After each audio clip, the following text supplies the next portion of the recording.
నమస్తే. శ్రీ మాత్రే నమః. శ్రీ గురుభ్యో నమః.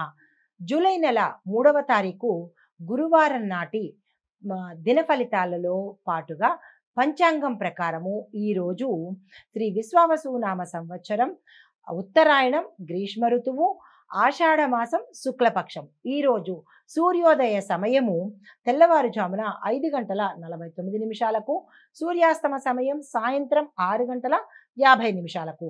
ఈరోజు తిథి అష్టమి మధ్యాహ్నం 2 గంటల వరకు, తదుపరి నవమి తిథి ప్రవేశము. ఈరోజు నక్షత్రము హస్త మధ్యాహ్నం 1:46 వరకు, తదుపరి చిత్తా నక్షత్ర ప్రవేశము. వర్జం రాత్రి 10:50 నుండి రాత్రి 12:38 వరకు. దుర్ముహూర్త సమయము ఉదయం 10:10 నుంచి ఉదయం 11:02 వరకు. తిరిగి మరలా మధ్యాహ్నం 3:22 నుంచి సాయంత్రం 4:14 వరకు. రాహుకాలం మధ్యాహ్నం 1:58 నుంచి మధ్యాహ్నం 3:35 వరకు. యమగండ కాలము తెల్లవారుజామున 5:49 నుంచి తరువాత ఉదయము 7:27 వరకు. బ్రహ్మముహూర్త సమయం తెల్లవారుజామున 4:19 నుంచి తెల్లవారి 5:01 వరకు. అమృత ఘడియలు ఉదయం 7:09 నుంచి ఉదయం 8:56 వరకు. అయితే అభిజిత్ ముహూర్తము ఉదయం 11:54 నుంచి మధ్యాహ్నం 12:46 వరకు. ఇది నేటి పంచాంగం. నమస్తే. నమస్తే. జూలై నెల 3వ తారీఖు 2025 నాటి ద్వాదశ రాశుల వారికి గ్రహస్థితులు ఎలా ఉంటున్నాయి, విద్య, ఉద్యోగము, వ్యాపారము, ఆరోగ్యము, కుటుంబము, రాజకీయము, ఇలా ప్రతి ఒక్క అంశంలో ఉన్న వారి యొక్క గ్రహస్థితులు, గ్రహాల యొక్క ఫలితాలు, వాటి సంచారం తెలుసుకుందాము. అందులో భాగంగా ముందుగా మేషరాశి వారి యొక్క గ్రహస్థితులు చూసినట్టయితే చంద్రుడు మకర రాశిలో 11వ స్థానంలో సంచారం చేస్తున్నాడు. సూర్యుడు బుధుడు మిథునంలో 4వ ఇంట సంచారం చేస్తున్నారు. అయితే మంగళుడు కర్కాటక రాశిలో 5వ స్థానంలోను, శుక్రుడు వృషభ రాశిలో, గురుడు కూడా వృషభ రాశిలో 2వ స్థానంలో సంచారం చేస్తున్నాడు. శని కుంభరాశిలో 11వ స్థానంలో వక్రగతిలో సంచారం చేస్తున్నారు. అయితే ఈ సంచారం యొక్క ఫలితాలు విద్యార్థులకు నూతన ప్రాజెక్ట్స్ వచ్చే అవకాశం కనబడుతోంది.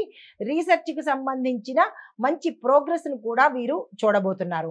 అయితే నిర్లక్ష్యం లేకుండా మీరు పనిచేస్తేనే మంచి ఫలితాలు పొందే అవకాశం కనబడుతోంది.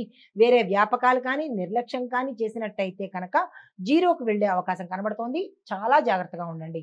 ఉద్యోగస్తులకు చూసుకున్నట్టయితే కనుక మీ బాధ్యతలు పెరుగుతాయి. ఫలితంగా అవార్డులు, అడ్మిరేషను లభించే సమయము. అడ్మిరేషన్ అంటే మీకు మంచి ప్రశంసలు లభించే సమయం అన్నమాట. అయితే వ్యాపారస్తులకు చూసుకున్నట్టయితే కనుక ఆటోమోటివ్, బ్రాండ్ ఫండింగ్, కంపెనీలకు మంచి అనుకూలమైన సమయము ఈరోజు. అయితే ఆరోగ్యపరంగా చూసుకున్నట్టయితే కనుక శరీరంలో ఒత్తిడి పెరిగి రోజంతా చిన్న ఇబ్బందులు కలిగే అవకాశం కనబడుతోంది. చాలా చాలా జాగ్రత్తలు తీసుకోండి. కుటుంబ పరంగా చూసుకున్నట్టయితే మీ యొక్క పెద్దల మాట తప్పనిసరిగా ఈరోజు వినే ప్రయత్నం చేయండి. ఏ సమస్య ఉన్నప్పటికీ వారితో చర్చించి కనుక నిర్ణయాలు తీసుకున్నట్టయితే మంచి ఫలితాలు పొందుతారు.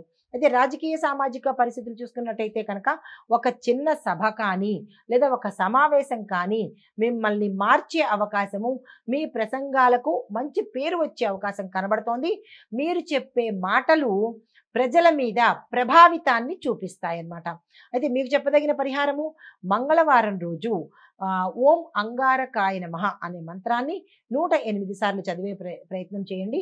సాధ్యమైనంత వరకు ఈరోజు ఎర్రని వస్త్రాలను ధరించే ప్రయత్నమే చేసినట్టయితే సానుకూలమైన ఫలితాలు పొందుతారు. నమస్తే.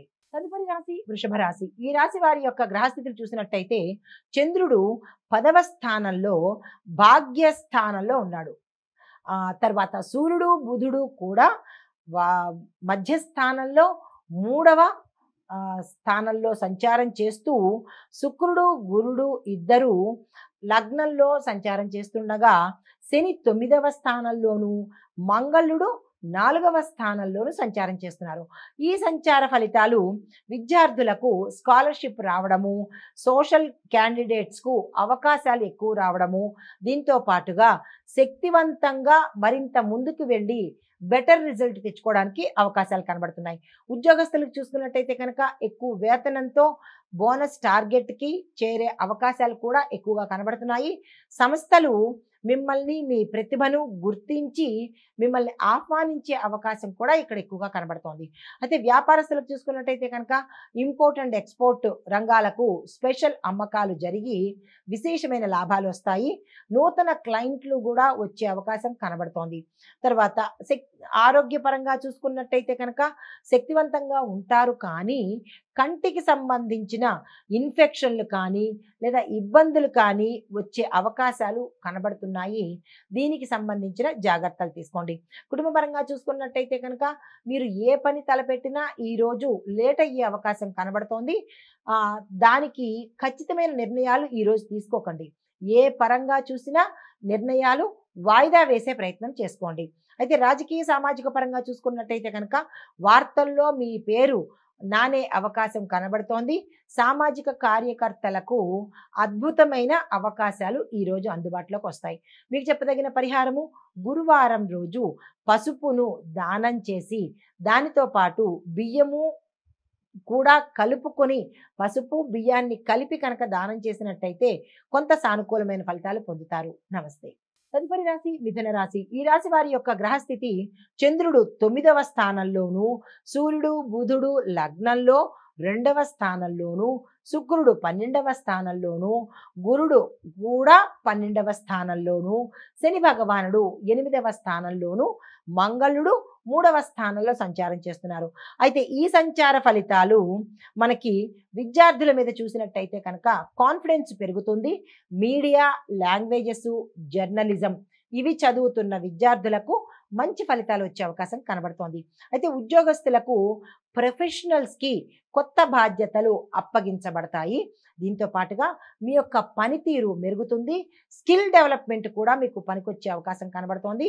ఫారిన్ ప్రాజెక్ట్స్ కూడా మీరు చాలా చక్కగా నిర్వహించబోతున్నారు. అయితే వ్యాపారస్తులకు చూసుకున్నట్టయితే విదేశీ డీలింగ్స్ లాభాలను తెచ్చిపెడతాయి. ప్రత్యేకించి టెక్ స్టార్టప్స్కు ఇది మంచి సమయము, ఆ ప్రయత్నాలు చేసుకోండి.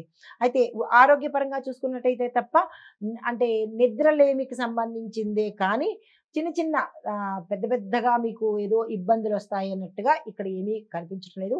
చిన్నగా జలుబు తప్ప ఇతరత్ర అనారోగ్య సూచనలు ఏమీ లేవు. అయితే కుటుంబపరంగా చూసుకున్నట్టయితే భార్యాభర్తల మధ్య చిన్న సంభాషణల్లో తేడాలు దొల్లే అవకాశం కనబడుతోంది. జాగ్రత్తలు తీసుకోండి. రాజకీయ సామాజిక పరంగా చూసుకున్నట్టయితే కనుక వేదిక మీద మీకు ప్రసంగించే అవకాశాలు వస్తాయి. మీ మాటకు ప్రాధాన్యత పెరుగుతుంది.